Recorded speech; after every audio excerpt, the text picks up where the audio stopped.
Hey, this is Pastor Bob with Senior Insights.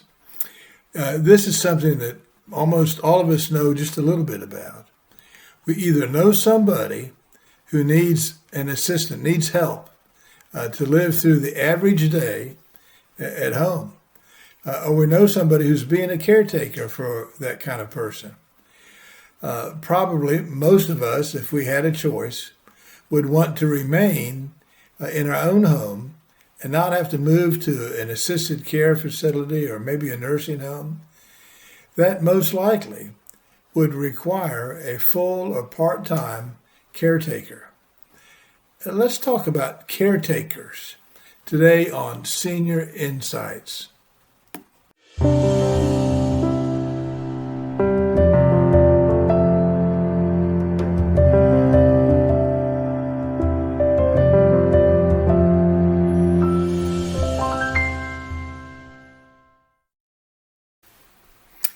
Matthew 25, verse 31 to 40 says, "When the Son of Man comes in his glory, and all the angels with him, then he will sit on his glorious throne, and all the nations will gather in his presence.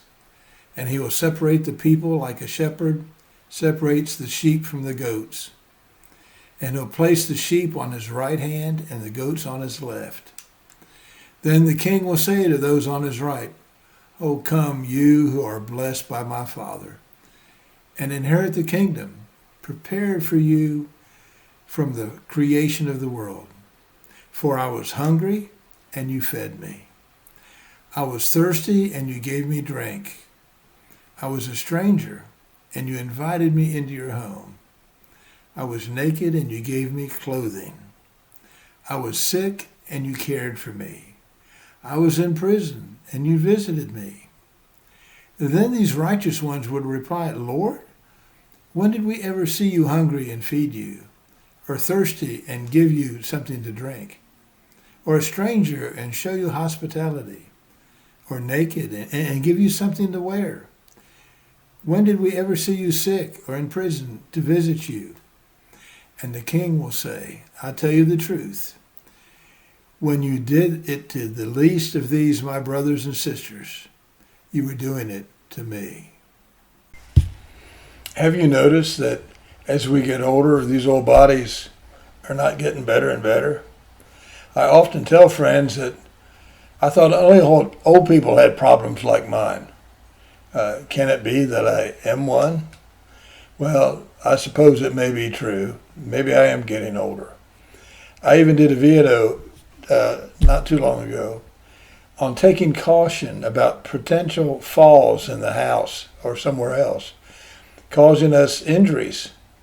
I recommended that we consider getting one of those alert call devices.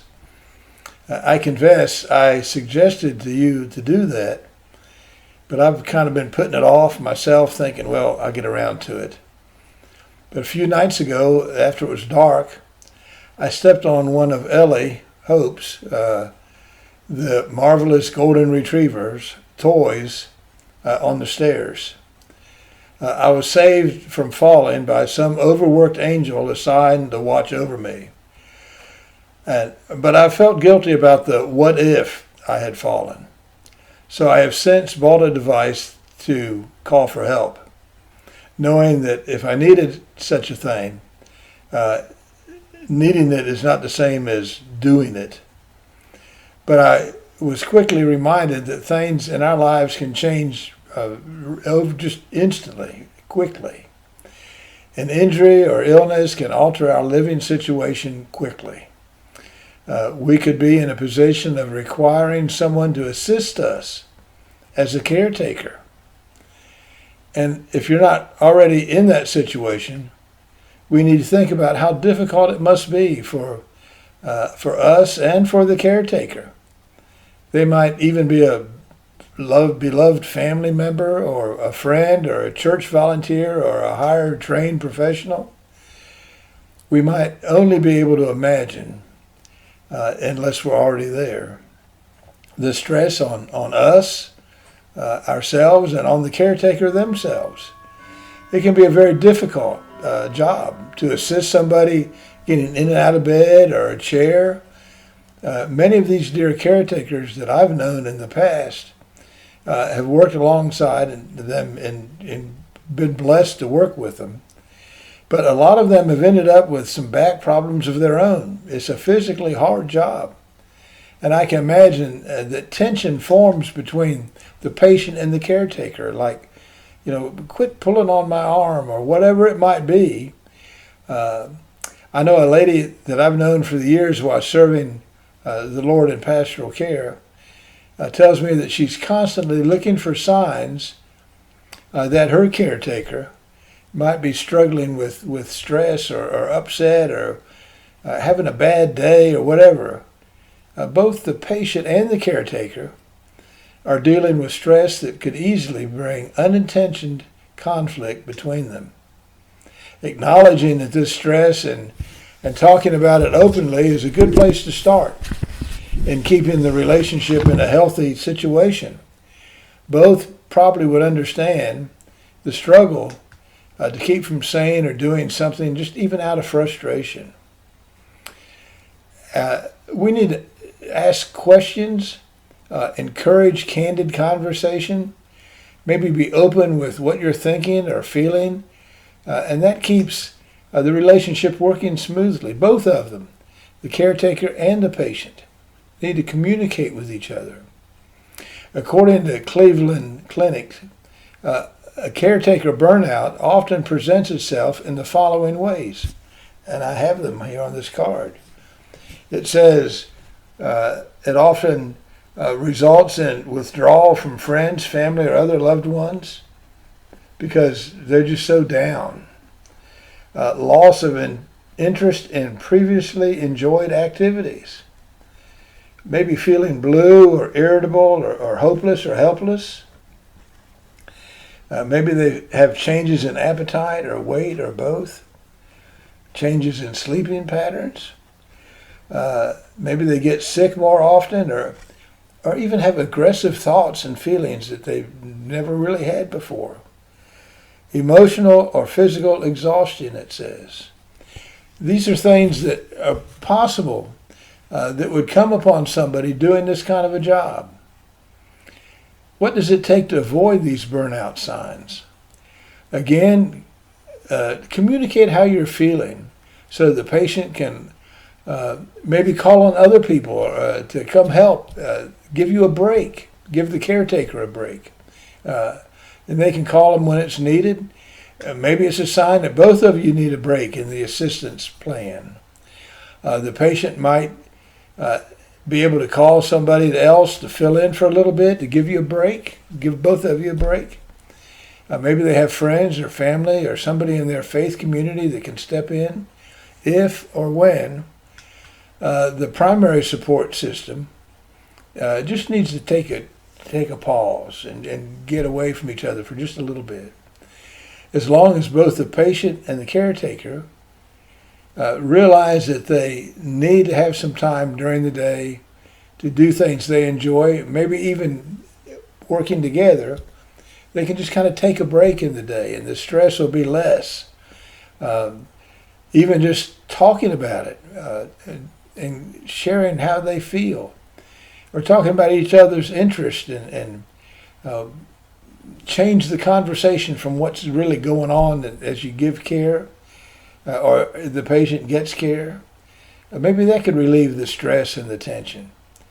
The Cleveland Clinic recommends that caregivers learn all about exactly what's going on with the patient so they understand how the patient's responding, what they can do and not do, but to get all the information they can get about the condition of the patient. It would make a big difference in how they treat them and take care of them. And they need to take time for themselves. They need to just take a little break. Maybe even if in the break during the day of caretaking, they can just say, let me go out and get some fresh air. I'll be back in a few minutes, and just take a little walk or do something different.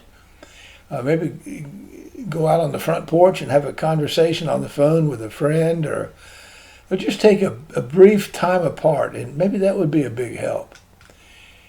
We thank the Lord for these willing people who take care of others. It's not an easy job. It is very difficult, but it's so needed. It's a very needed, and it's a special ministry. It takes a special person to do that, and I've known so many, and they have been so sweet and caring and done so much for the patient, for the other person. We should really be encouraging, if we get a chance, the caretaker and the patient to just help them get through this hard time. It is very difficult to have to depend on somebody for just about everything going on in your life. And these are special people. We don't want to get them upset. We want to just encourage them. Both the patient who needs the care, explain it to them, and encourage the caretaker as they minister in this special way to the needs of one of God's saints. Now, dear ones, send me an email if you have thoughts or comments on this subject, or any other questions or prayer requests at materialinsights@gmail.com. And I'd be greatly honored to respond to you. Now let's close, as we usually do, with a blessing. Oh, may the Lord bless you and protect you. May the Lord smile on you and be gracious to you. May the Lord show you his favor and give you his peace. Dear ones, we know that peace only comes from the Lord Christ Jesus himself.